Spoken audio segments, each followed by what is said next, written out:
অবৈধভাবে মার্কশিট এবং সনদপত্র নিয়ে বাণিজ্য করার অভিযোগে গ্রেপ্তার হওয়া বাংলাদেশ কারিগরি শিক্ষা বোর্ডের সিস্টেম অ্যানালিস্ট একেএম শামসুজ্জামান বলেছেন, তিনি কতিপয় সাংবাদিক, দুদকের কর্মকর্তা এবং বোর্ডের চেয়ারম্যানের আশেপাশে থাকা দালাল শ্রেণীর কিছু লোককে পয়সা দিয়ে তার বাণিজ্য টিকিয়ে রাখতেন।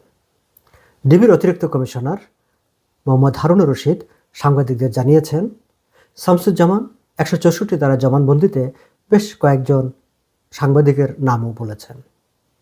এখন এইসব সাংবাদিকদের জিজ্ঞাসাবাদের আওতায় আনা হবে কিনা, বা দুদকের যেসব কর্মকর্তাদের নাম শামসুজ্জামান বলেছেন তাদেরকে জিজ্ঞাসাবাদের আওতায় আনা হবে কিনা, সেটি ডিবির অতিরিক্ত কমিশনার হারুন সাহেব বলেননি। আমার তো মনে হয় অন্যদের কথা যাই হোক, সাংবাদিকদের অবশ্যই জিজ্ঞাসাবাদের আওতায় আনা উচিত, কারণ সাংবাদিকের কাজ ছিল এইসব গোপন অবৈধ বাণিজ্য প্রকাশ করে দেওয়া।